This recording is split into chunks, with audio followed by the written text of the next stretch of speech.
Bonjour à tout le monde. Bonjour.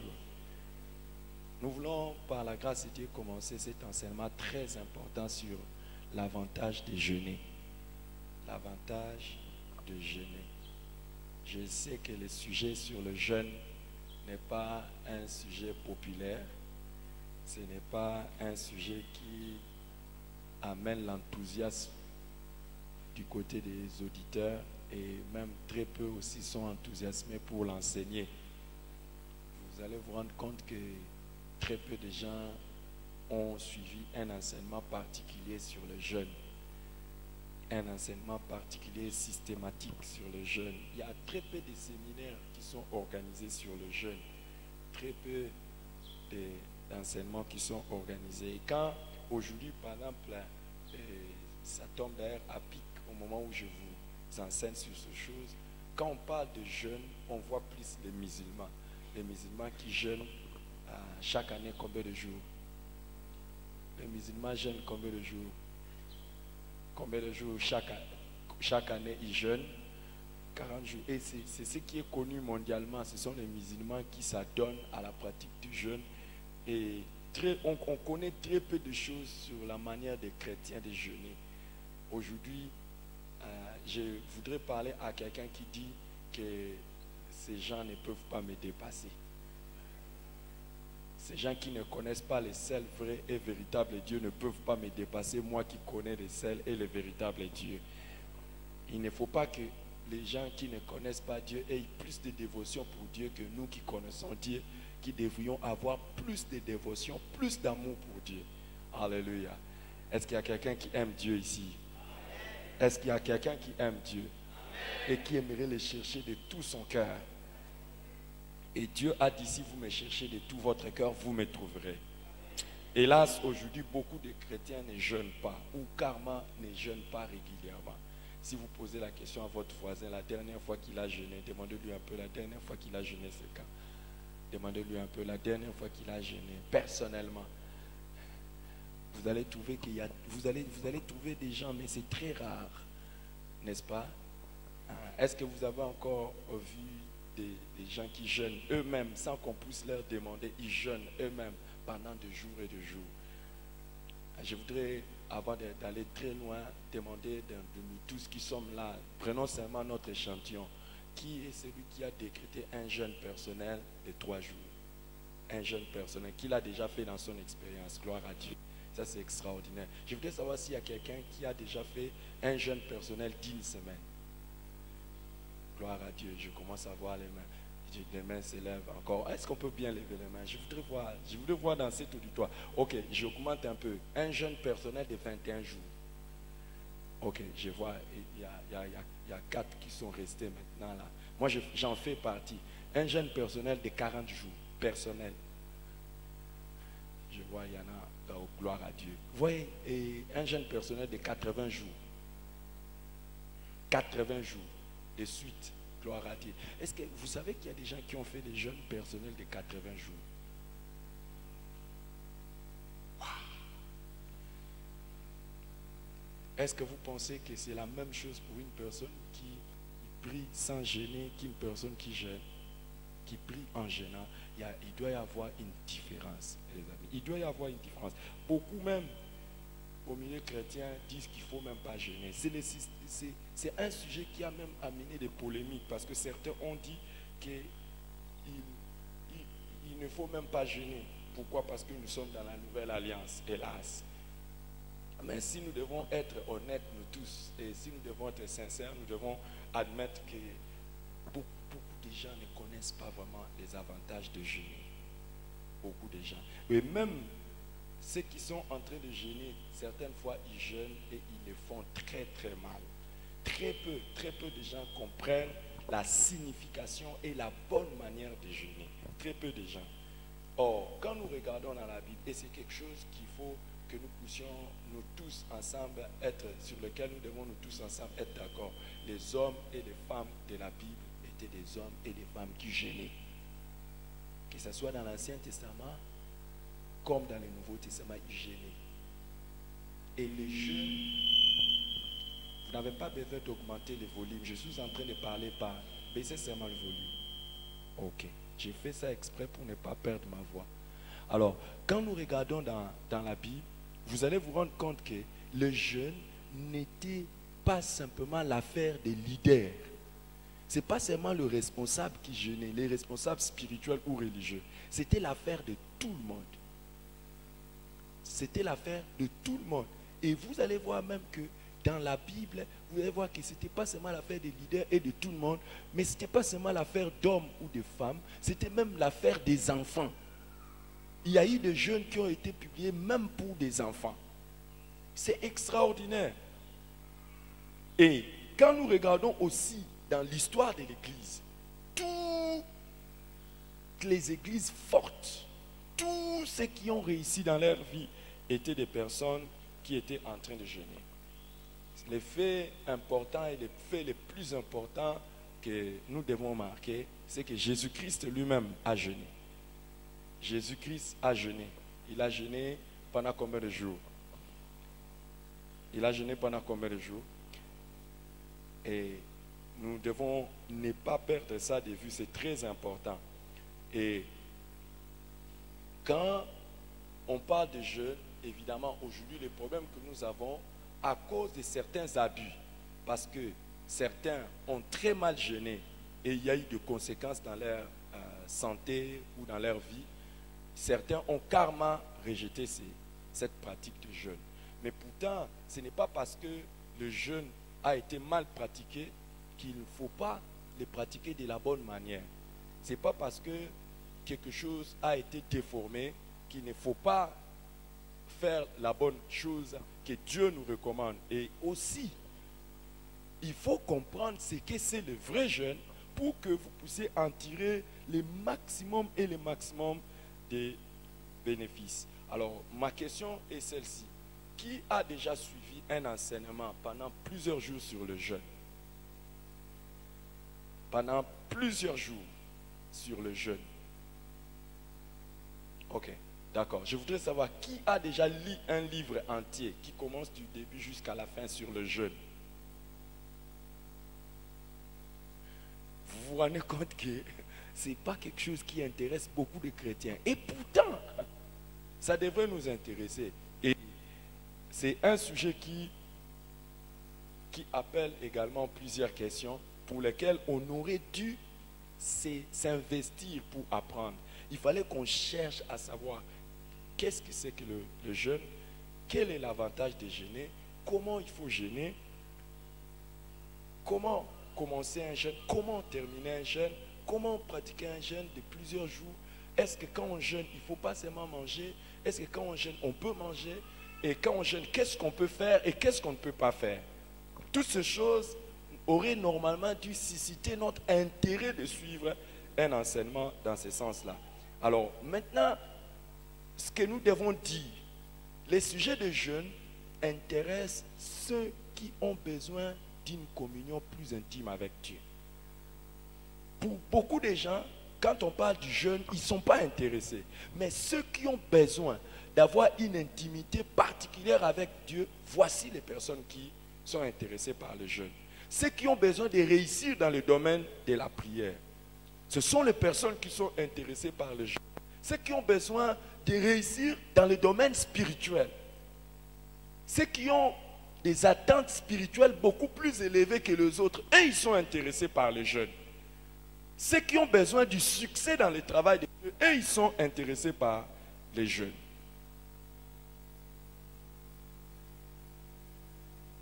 C'est la raison pour laquelle j'aimerais que nous puissions commencer aujourd'hui par notre premier chapitre sur qu'est-ce que le jeûne. Aujourd'hui, nous allons commencer par que le jeûne. Et je vais vous donner plusieurs significations de ce qu'est le jeûne. Qu'est-ce que le jeûne? Évidemment, si je pose la question à quelqu'un parmi vous, qu'est-ce que le jeûne? Qu'est-ce que vous allez me dire? Jeûner, c'est quoi? Qui peut me donner une définition rapide ce matin? Jeûner, c'est quoi? Jeûner, c'est quoi? S'abstenir de quelque chose. Vous êtes d'accord avec? Vous êtes d'accord avec? Notre sœur a donné la réponse que le jeûne, c'est s'abstenir de quelque chose. Maintenant, quand vous êtes fâché et que vous ne voulez pas vous manger, vous êtes en train de jeûner. Dans le sens de la Bible. Quand vous êtes en train de vouloir perdre le poids, vous dites, bon, je vais perdre un peu de poids, je ne vais pas manger. Vous êtes en train de jeûner. Alors, c'est quoi les jeûnes? Qu'est-ce que c'est que le jeûne? S'abstenir de la nourriture, c'est quoi les jeûnes? Alors, j'aimerais vous dire que le jeûne, dans le sens biblique, vient d'abord d'un mot. C'est un mot qui est très important, que j'aimerais que vous puissiez noter. C'est très important. C'est un mot hébreu, tshwan. Comment ça s'écrit? T-S-U-W-N. T-S-U-W-M.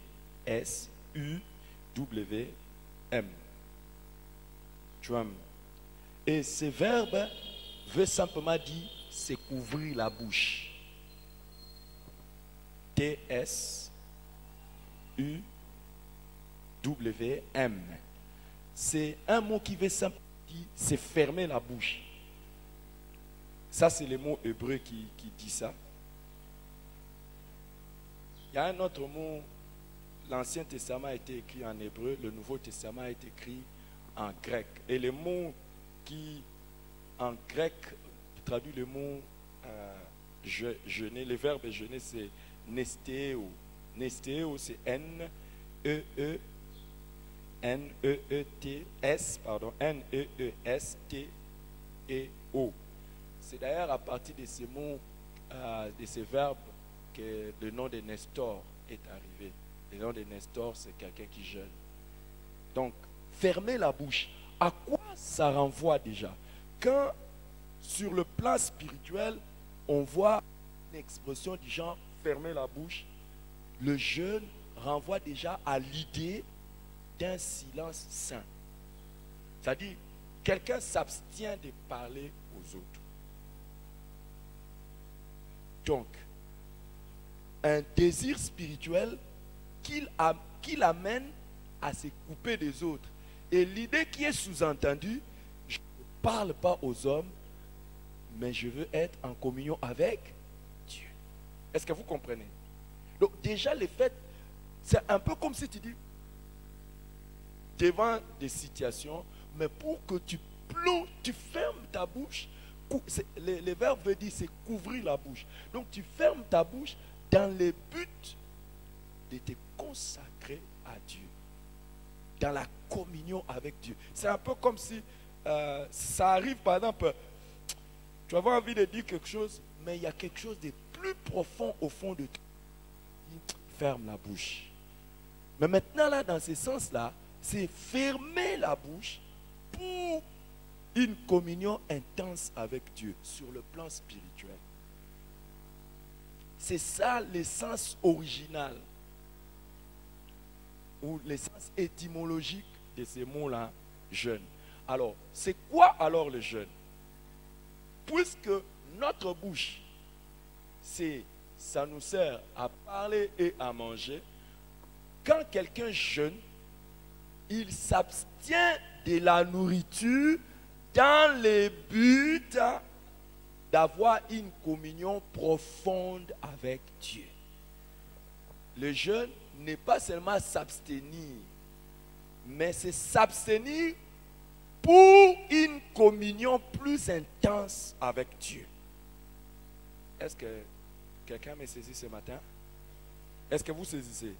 Donc c'est une abstinence de la nourriture dans le but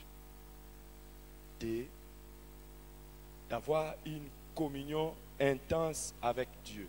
Alors, quand il s'agit de la nourriture ou de ce que l'on mange, il y a plusieurs types de jeûnes.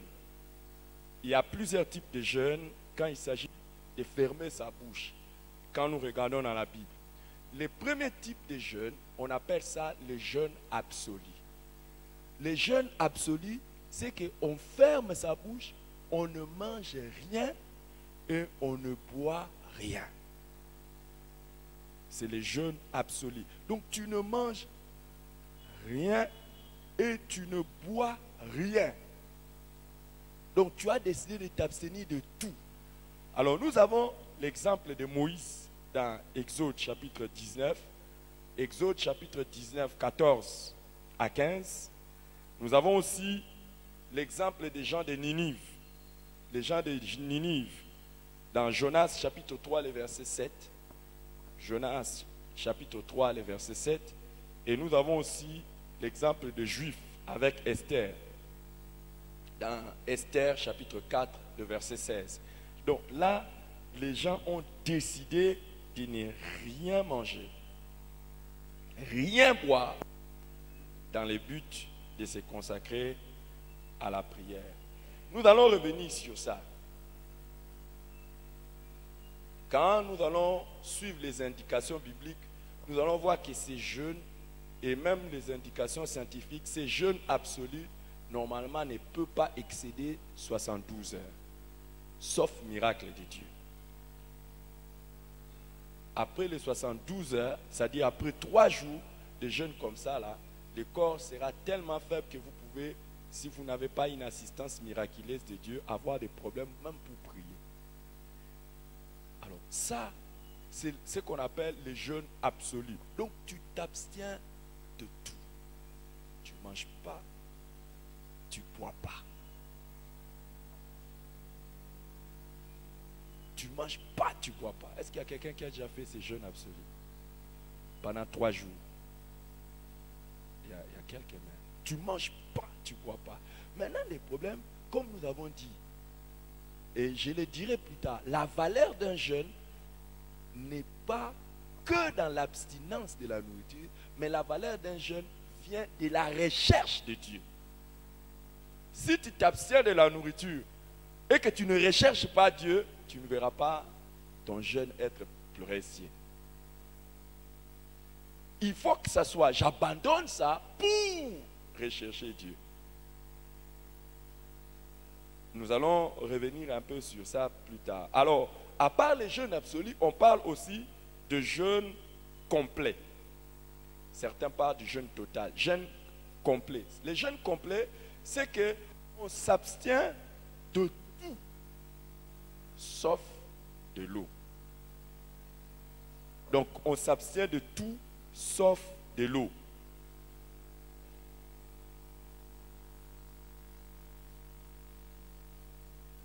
On ne prend même pas de sucré, même pas du lait, même pas du thé, même rien du tout.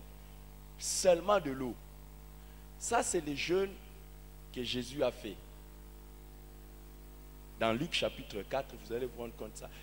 La Bible dit qu'il ne mangeait pas, mais la Bible n'a pas dit qu'il ne buvait pas.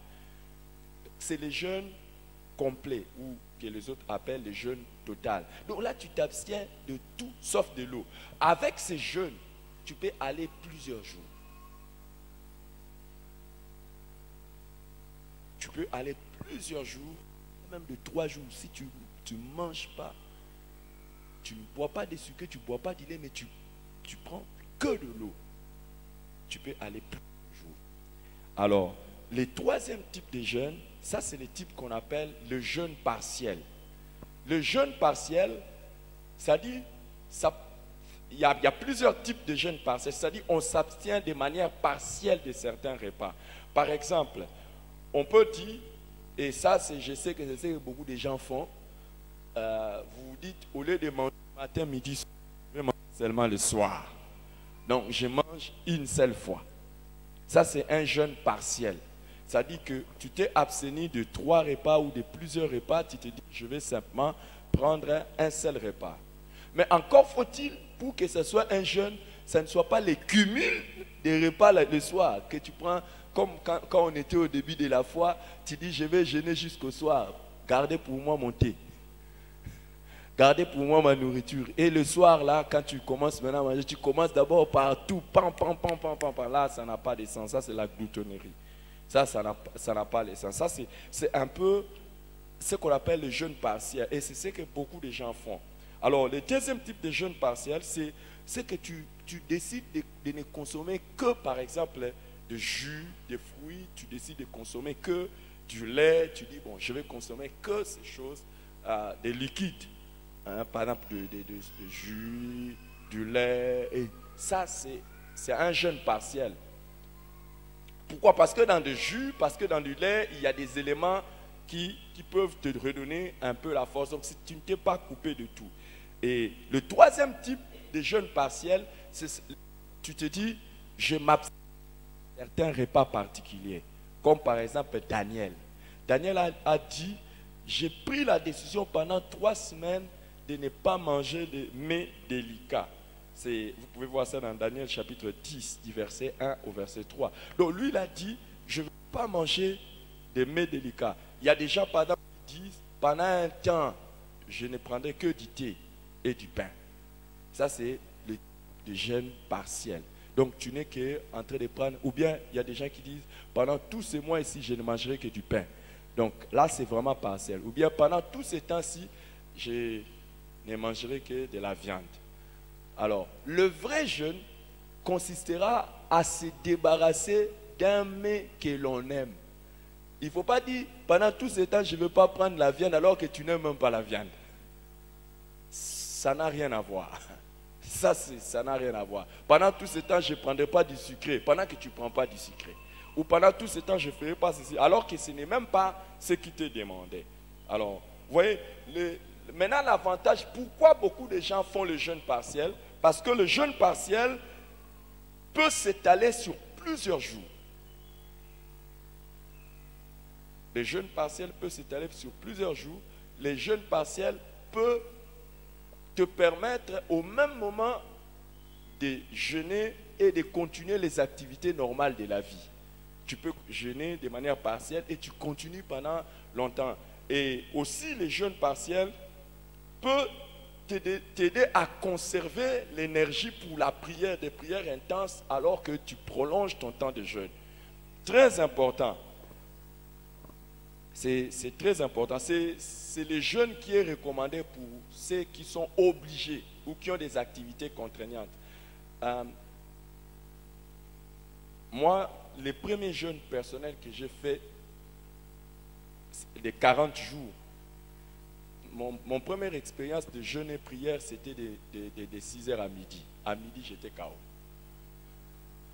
Et après, j'ai commencé à faire jusqu'à 18h. Dieu m'a fait grâce. Après, après, Dieu a commencé à m'aider. Après, j'ai commencé à me dire, je dois aller jusqu'à 20h. Et puis après, je me suis dit, je vais aller jusqu'à minuit. Vous savez, quand vous êtes en train de faire les exercices comme ça, tu vas atteindre vraiment minuit pour manger. Et après, je me suis dit, bon, je passe toute une journée. Après, c'était 3 jours. Et après, j'ai fait 7 jours. La première fois que j'avais fait 7 jours, j'ai fait 3 jours à sec. C'est-à-dire, le jeûne absolu, je ne mangeais pas, je ne buvais pas. Le 3e jour, j'ai pris un peu du thé avec un peu de pain. Et je continuais jusqu'à 7 jours, comme ça encore, en ne prenant que de l'eau. Jusqu'à ce que par la grâce de Dieu, je fais une fois personnellement 21 jours. Une autre fois, j'ai fait 30 jours. Et quand je faisais 30 jours, c'était pratiquement des jeûnes presque complets. Je ne prenais que des trucs. Mais quand j'étais en train de travailler, j'ai été capable de jeûner pendant 40 jours.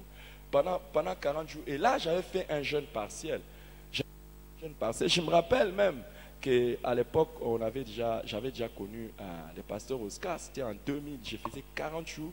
Et c'était possible parce que j'étais au même moment gérant des restaurants. Imaginez que vous êtes gérant des restaurants et que vous devez jeûner pendant 40 jours. Alors, j'ai pu tenir par la grâce de Dieu. Pourquoi? Parce que comme je faisais un jeûne partiel. Donc, ça te permet au même moment de travailler, au même moment de faire le jeûne. Alors, quelle est la bonne marche spirituelle? La bonne marche spirituelle, ce n'est pas de commencer directement avec des longs jeûnes. La bonne marche spirituelle, c'est comme on dit, c'est l'exercice à la piété. Vous commencez aujourd'hui avec un petit jeûne, demain vous avez un jeûne un peu plus long, et après, vous allez vous monter. Mais ce n'est pas normal que depuis que vous êtes devenu chrétien, vous êtes toujours dans des jeûnes d'un jour. Vous n'avez jamais été... Alors, ça veut dire simplement que votre soif et votre intensité dans la recherche de Dieu ne croient pas. Il faut que vous puissiez croître dans ces choses-là. Et aussi, ce qui est normal, c'est de maintenir la constance dans la vie de jeûne et prière. Vous ne pouvez pas avoir une vie de jeûne et prière historique. Moi, je faisais autrefois. Et maintenant, je ne fais plus. Là, vous êtes dans le processus de ce qu'on appelle la rétrogradation. Vous êtes en train de tomber. Les amis, je vais vous montrer dans la Bible des personnes qui ont continué à jeûner jusqu'à 80 ans. Vous connaissez, non? Hey. Vous connaissez, non? Les amis, vous connaissez, non? Allez-y. Quand Moïse a fui pour aller en Égypte, il avait quel âge? Il a fui l'Égypte pour aller vers Jéthro. Il avait quel âge? 40 ans. Il a fait combien de temps là-bas? Quand il est revenu pour conduire les enfants d'Israël, il avait quel âge? 80, n'est-ce pas? Quand est-ce qu'il a fait les jeûnes de 40 jours? Et il a même fait 80 jours. Il avait quel âge? 80. Qui a 80 ici? Qui est tellement âgé pour ne pas faire le long? Waouh!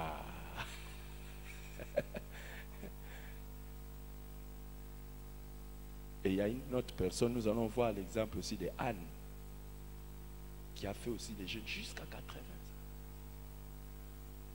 Alors, maintenant, qui ont 80 divisé par 2 et qui jeûnent pendant 40 jours. Et imaginez si quelqu'un de 80 a pu jeûner pendant 40 jours et toi, quelqu'un de 40, tu dis je n'ai pas la force. Tu n'aimes pas Dieu comme lui. Mais à partir d'aujourd'hui, tu vas aimer Dieu comme lui. Alors, les amis, le jeûne est différent d'une diète. On ne jeûne pas pour perdre le poids. On ne jeûne pas pour... Si vous faites ça, votre but est charnel, votre but est corporel. Ah, ce temps-ci, j'ai un peu pris du poids, il faut que je jeûne. Là, c'est charnel. Le but d'un jeûne est spirituel. Vous n'avez pas les idées sur le plan physique. Votre idée, c'est Dieu.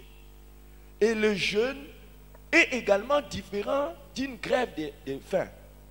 Quand on fait une grève de faim, on jeûne pour attirer les regards des gens sur soi.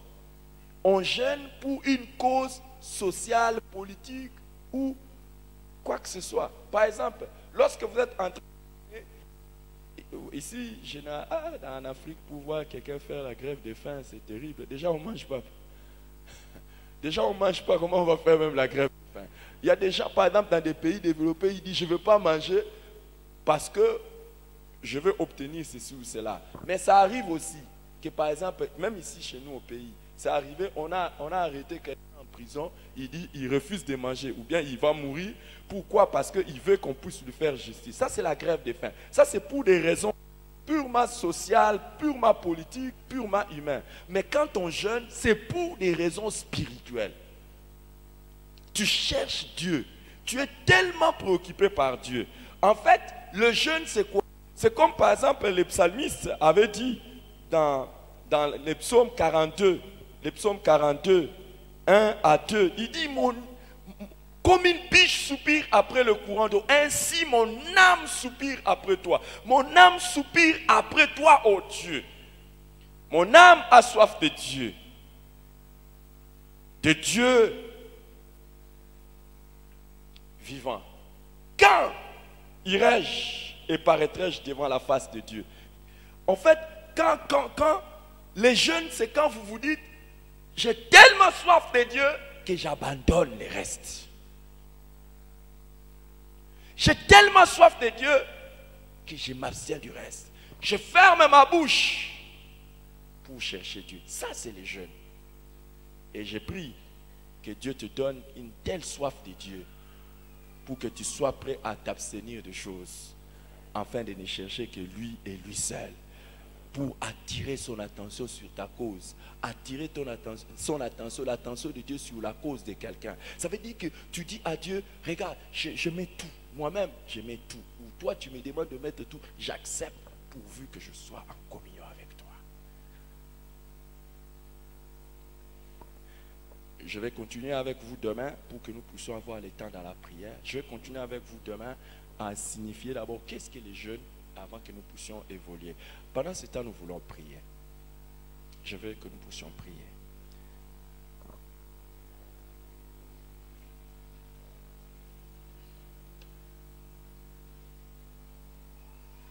Le premier point de prière que nous allons faire, c'est que chacun va dire à Dieu, Seigneur, aide-moi. Aide-moi, Seigneur, à avoir la soif de ta présence. Élève ta voix et commence à prier. Il y a des gens qui ont soif de beaucoup de choses, mais ils n'ont pas soif de la présence de Dieu. Une soif qui te fait oublier beaucoup de choses. Une soif qui te fait oublier les problèmes de la vie, mais tu viens seulement pour chercher Dieu. Est-ce que tu peux prier? Wow.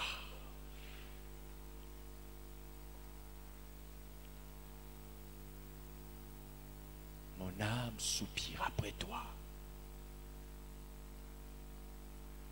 Que Dieu te donne la soif de la prière au point que tu sois prêt à abandonner les choses pour te consacrer à la recherche de ta communion avec Dieu. Ça, ce sont des prières pour les gens qui sont les intimes de Dieu, qui cherchent une expérience profonde et personnelle avec Dieu. J'aimerais que ce matin, tu puisses prier pour ta vie personnelle d'intimité avec Dieu. Ta vie personnelle de communion avec Dieu. Pas la vie extérieure, mais ta vie personnelle intérieure et profonde.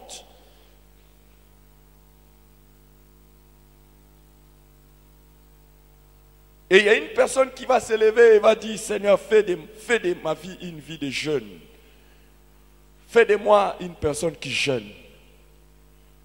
Lève-toi et fais cette prière. Fais de moi une personne qui jeûne. Une personne qui est prête à s'abstenir de tout pour te chercher. Et fais cette prière. Lève-toi et fais cette prière. Lève-toi et fais cette prière. Seigneur, aide-moi, aide-moi, aide-moi, aide-moi.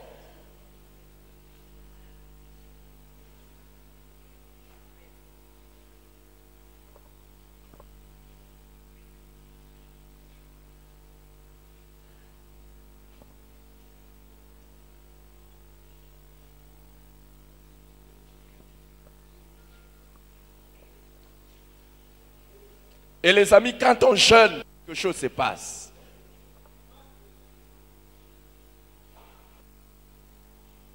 Que je sois capable de jeûner. Et que je sois régulier dans la vie de jeûne et prière.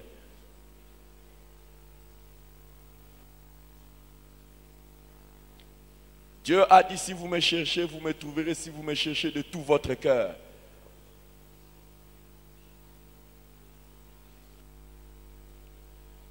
Et toi qui te sens faible, demande à Dieu la force. Demande à Dieu la force.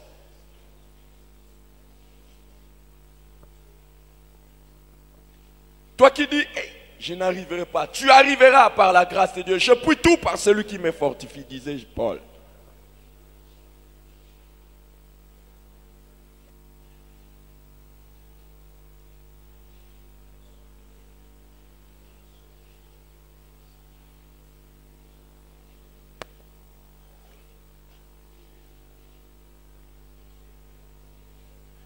Est-ce que tu es préoccupé par ta vie spirituelle? Est-ce que tu es préoccupé par une communion intense avec Dieu? Par des réussites spirituelles, par des réussites, des exploits spirituels? Demande à Dieu.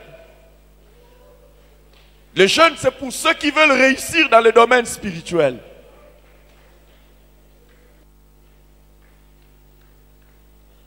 Quand on jeûne, les choses passent.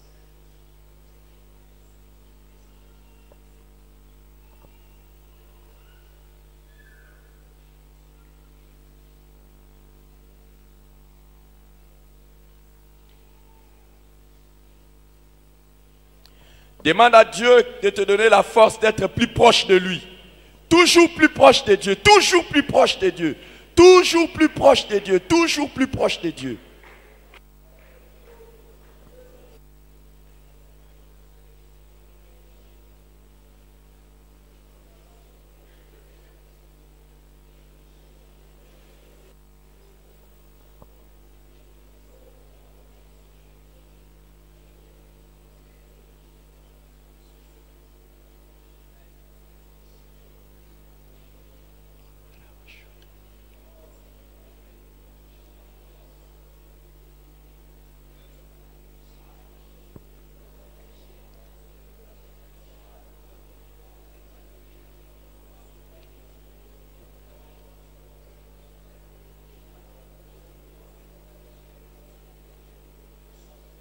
Les jeûnes, c'est lorsque notre corps devient faible, mais notre esprit devient fort.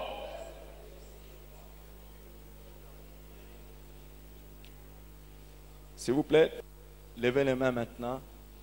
Je vais bénir cette journée, vous bénir au nom de Jésus. Père Céleste, Dieu Tout-Puissant, il est écrit, et c'est toi qui parles, ce n'est pas en vain que je dis chercher ma face. Seigneur, que personne qui est là ce matin, et cette semaine en particulier,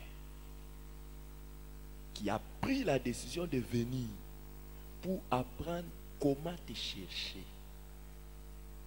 et comment avoir une communion intense dans sa vie, et qu'il a levé ses mains, je te prie en sa faveur et je les bénis de ta bénédiction. Que cette semaine soit la semaine de cieux ouverts.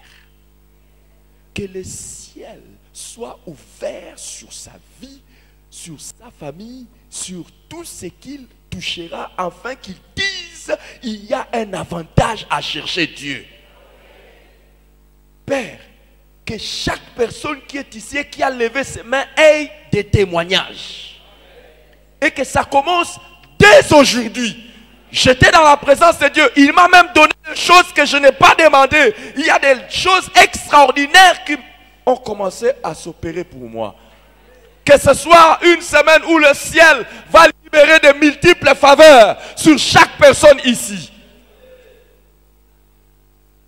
Que ce soit une semaine de nouvelles portes, de nouvelles opportunités. Que ce soit une semaine de surprises agréables.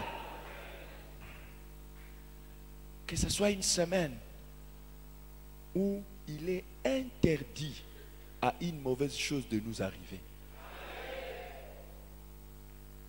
Au nom de Jésus. Père, quand nous viendrons demain, ici, à la même heure, nous voulons avoir des témoignages de ce que tu auras fait d'extraordinaire.